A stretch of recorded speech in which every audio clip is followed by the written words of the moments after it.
I met two people who greatly influenced my life. The first one was a woman, a psychologist named Marie Yahoda. She'd done a major study on the devastating effects of unemployment. And then she'd found her way eventually to New York University, where she was a professor. And she wrote the first book produced by this Joint Commission, which was on positive aspects of mental health, a picture of what is positive mental health. And that was a real dramatic, impactful book. But then, she said, if these conditions are learned, they can be prevented. If they are learned in childhood, we can find ways of restructuring the world of the family and of the child and of the society so we can prevent these conditions from occurring in the first place. Well, a light bulb went on and I suddenly became a born-again preventionist. Next challenge that came from the Government Commission on Mental Health. They asked me to produce something on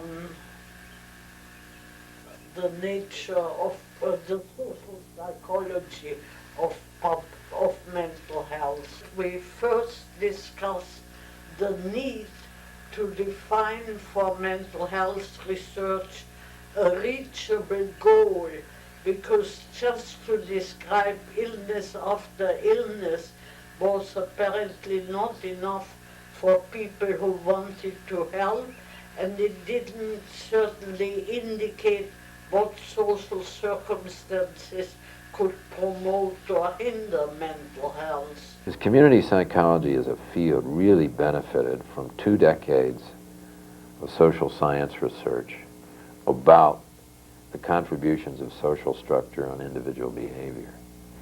And without that that research of anthropologists and sociologists in the 40s and 50s that laid a foundation that it was meaningful to say, yes, the quality of one's environment impacts, you know, the feeling states and moods of individuals.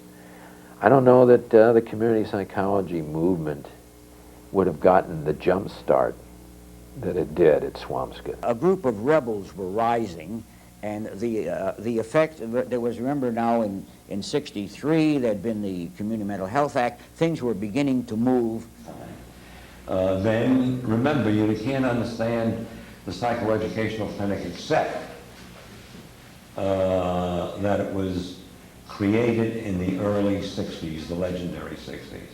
That opened up all kinds of possibilities for getting involved in community programs. Schools are not context for productive learning. All right. And I wanted to understand why this is so, what has to happen if it's going to be otherwise. I had no, it wasn't more clear than that. Prevention was an alternative, a viable alternative. Prevention, if it was going to be a viable alternative, had to focus on young kids. And if it worked systematically with young kids, it was going to have to be in the schools. And once that came through, that was the midwife for the development of the primary mental health project. The meetings with the clergy, I think it was after about 3 or 4 years, the meetings with the clergy seemed to become lackluster and there wasn't a lot of energy. And so I sat down with Eric Lindemann and I talked with him about this. And he said, well, Don, when was the last time you asked them for help on anything? And I said, Eric, I'm supposed to be consulting with them. He said, oh, no, they're helping us. They're helping us. That's why they're there. They took care of each other, they organized a society, they became totally independent, and eventually made enough money to purchase a couple of homes, purchase all the equipment, which we initially had to purchase for them because they had the money, but they bought it from us, and went on their own way. I saw them for 6 months of follow-up after they went into the community, and I never saw them again by agreement. Said, okay, we've been working together now for 5 years.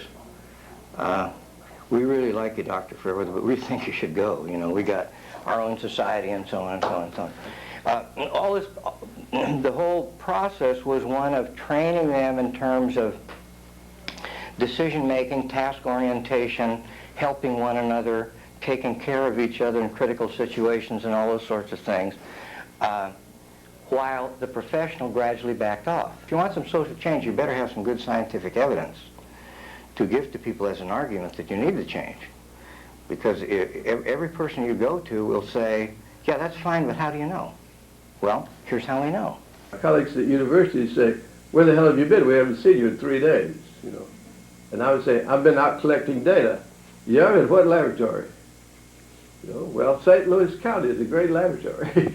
The Swampscott Conference took place May 4 through 8, 1965. Some U.S. events in early 1965 give a sense of the social historical context. Malcolm X was assassinated. Alabama state troopers savagely beat civil rights marchers outside Selma. The U.S. escalated the Vietnam War, sending large units of troops and bombing North Vietnam. Protest against the Vietnam War began, also escalating through the following years. After Swampscott, later in 1965, riots in the Watts neighborhood of Los Angeles sparked by controversial arrests. Later in 1965, the Head Start program began. Landmark federal laws and Supreme Court decisions in 1963 through 65. 1963, the Community Mental Health Centers Act. 1963, the Equal Pay Act, the principle of equal pay for equal work, regardless of gender.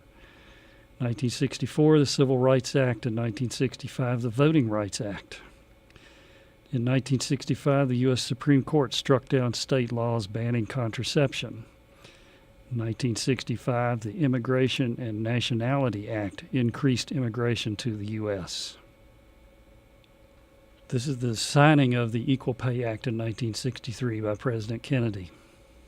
The Federal Great Society, or War on Poverty programs, were initiated in 1964 and 65, including Head Start, Upward Bound, Community Action Programs, Model Cities, the Office of Economic Opportunity, Medicare, Medicaid, Food Stamp Expansion, Job Corps, Neighborhood Youth Corps, Vista Service Corps, and Legal Services agencies. The second wave of feminism in the U.S. also emerged during these years. In 1963, Betty Friedan published The Feminine Mystique. In 1966, the National Organization for Women was founded. In 1970, Kate Millett published Sexual Politics. Also in 1970, the Association of Women in Psychology was founded. And in 1971, Naomi Weisstein published Psychology Constructs the Female.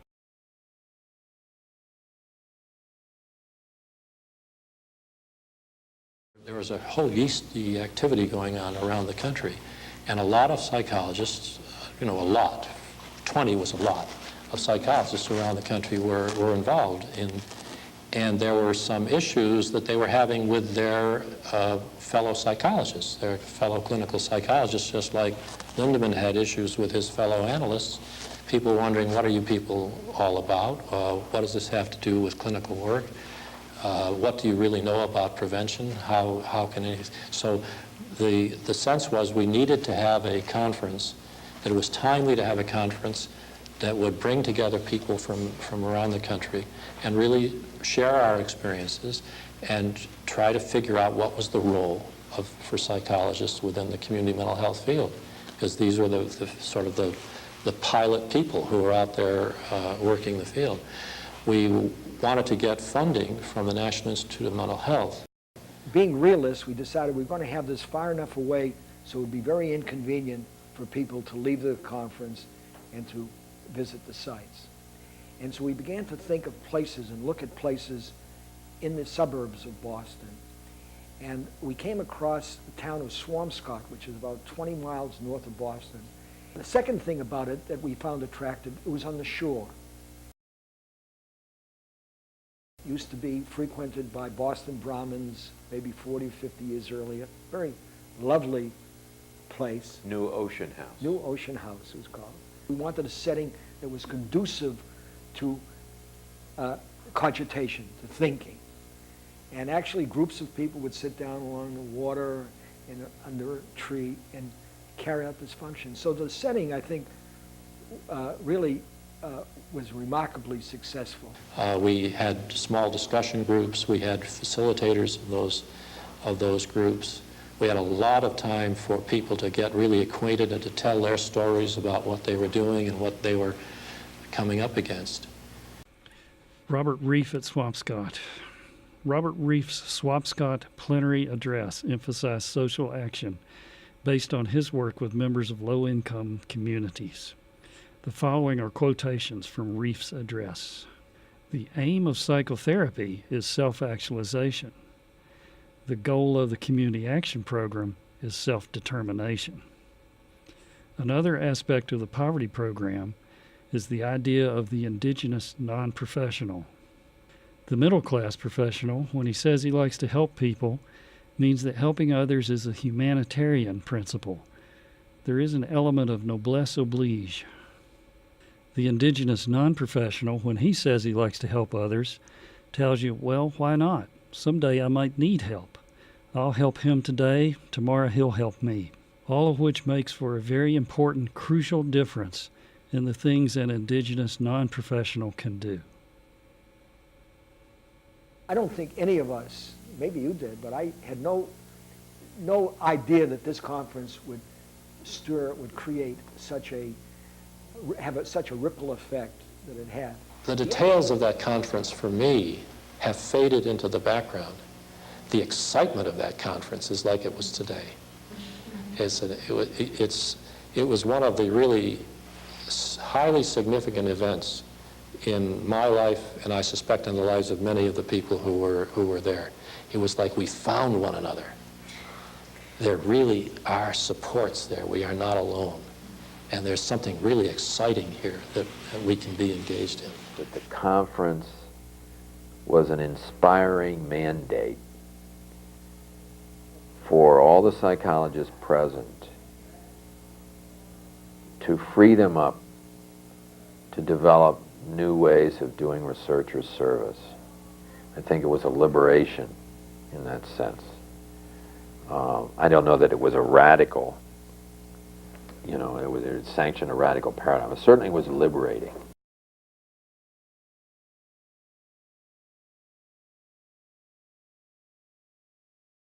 The Boston Conference of '65 had influenced many of us. And so this laid the groundwork for '75, where I'd always learned something, but not always followed it, was don't state the affair too long. See? Namely, pass it on to the young. Women and ethnic minorities and students abounded at the Austin Conference. They also raised all sorts of fusses and trouble, and as far as I'm concerned, we passed the mantle to the younger group. The Austin Conference in '75, it seemed to me, was an exceedingly important turning point for the field, in that it got away from all the old boys, and there were the other voices of the Hispanics, African Americans, mainly the ethnic groups and the gender groups that were invited. And so there was a whole set of new voices at the table. And I was really exhilarated by that. I thought that we had really opened ourselves up and were beginning to move.